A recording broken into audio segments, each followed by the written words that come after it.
Hey guys, today I'm going to show off my new car. I finally bought my dream car. This is a 2010 Chevy Camaro 2SS. So what the 2SS gives you the, obviously the SS gives you the V8. This is why the middle slot's here, this is only for the V8. And it gives you the leather seats and all the nice stuff here. So, special things about this car, especially using 2SS, you got the LED headlights right here. So, for the exterior of the 2SS, that's kind of it. Most of it's on the interior. A little story about the color blue. It's a very rare blue. This was like a launch edition type thing, so it's only like 3,000 to 4,000 units for the SS only, and it's only for this model year. So that's very important. A little history behind the grille. When I bought this car, it had a really ugly grille on it and a cover, so I took it off. I had to go buy a new emblem for it because I like the stock look. So a lot of stuff I've been doing in this car lately is just been taking old stuff off. We come over here, we got rims that are dirty because they're white, but they're worth it, trust me. So yeah, they get dirty really quick.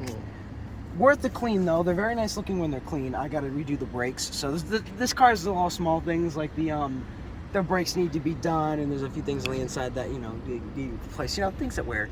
For the most part, I mean, the body lines are beautiful. This car came with like a light tint on it, and it had these cool little details on it. We got this stripe here. This was added on later. It's the wrong type of vinyl for a car, which is why it's cracked. But nonetheless, I think it looks fine. I think it gives it a little bit of character. Going into the back over here, we got obviously more of the factory striping. We also have some bubble vinyl that I need to take care of for the tint in the back. I was looking at for the rear end for the most part. These taillights, I love this chrome so much. I was actually looking into making it black or white, but what ended up happening was I was like looking at it from different people's cars. It didn't look right, so I think I'm just going to keep that the same. I really love the rear end. Obviously, this is not stock right here. I'll show the exhaust for this in a minute.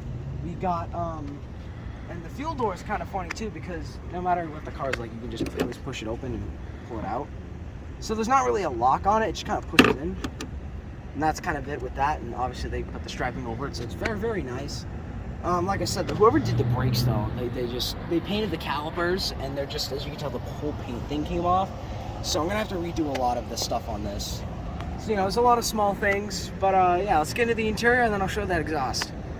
Here's the interior of the car. This is where you get the very early 60s feel. You got the, obviously the steering wheel, it says Camaro on it. I love the early models having that. The later models, they added just a Chevy symbol on it. Your speedometer and tachometer are quite literally reversed for most cars, which is annoying, but the center screen here, if I turn this key over, it will show your miles per hour, which is not that bad. So I use that. I never use the speedometer on the car dial because it's not that good. Another thing I really love about this car is the center console over here has these gauges like the old 60s cars. And sure, when you're driving, they're kind of annoying, but I think it just makes the interior look really nice. This radio is also really nice too. I love the look of this radio. I'm gonna replace it, but here's the thing. Obviously, you can tell there's a lot of weird things with the radio, like the locks for the car are literally here. But I have a radio that's gonna be a touchscreen here, but it's gonna keep all these AC dash dials here, so it's gonna look very nice. So that's another weird thing about this car. The traction control button, quite literally, is just where your shifter is, right here, which is kind of interesting because a lot of people have like buttons up here somewhere to do it. Your entire menu selection for like different informations here. Being a 2010, it doesn't have a lot of selection. The later models had a lot of different things that you could add to it. All in all, I actually kind of like this interior a lot, even though this is not as nice as the later models with the leather. I think it kind of gives it that more older car feel, which I really was kind of loving about this car. Obviously, we got the sunroof above us, which is very nice, very convenient. We also have the 6-speed manual, because, you know, real Camaros come in the manual, as the fellas you normally say. So one of my favorite things is these seats. They're very comfortable. Obviously, they're not the best driving seats because you go around them. They move around a little bit, but if you look behind you, it says SS on the stitching, and that's why I think really completes it. Now, they do come with, they have racing seats that you can buy that keep that headrest, so you never lose the SS feel, but these seats are comfortable. I like a car that's comfortable and fun to drive, and that's what we got right here. So yeah, that's kind of like a mini tour of the interior. I mean, some things I've had to fix was the door switch in here had a problem, so I fixed the door switch in here. Now it's got a problem where the two speakers don't work, so it might be a door harness. So I mean, they have minor issues, you know, being 2010. I mean, it was like 13 years old, not 23. So yeah, but it's got the 9-speaker system being a 2SS, so I didn't even notice it until one time I left the key and opened the door and realized, hey, there's no sound coming out of this door. So honestly, it's not that much of a bother till I could fix it. You know, the other small things I've had to fix in this car. I'm few and far between. I did pay a good price for this. You know, you save money here, you gotta spend money later. But all in all, I love this car. I'd recommend, if you love this car, the only thing that people complain a lot, which you honestly get used to when you start driving, is the visibility is kind of crap. If you look at the front here, I mean, that's not a lot of visibility out the front or out the sides. I mean, even the distance between the windows here are not that great, but you get used to it, and I love this car. I drive this car because it's fun to drive, and it looks great.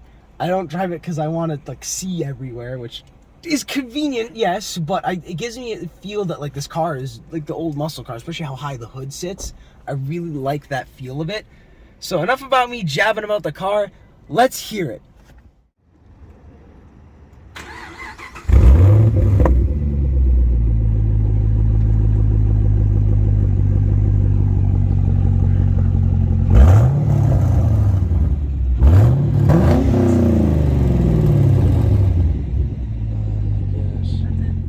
Alright, so last thing we'll talk about here is the engine. Obviously, there's a big difference. So the automatic Camaros for the V8, they had something called the L99. It was slightly different than the LS3. I don't exactly sure what's the difference, but this car's got the LS3 in it, obviously.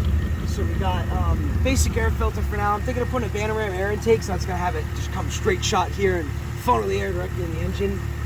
But yeah, other than that, it's a beautiful engine. I can't wait to work on it, and I'm gonna love this car for a lot. So definitely would recommend it. That's it.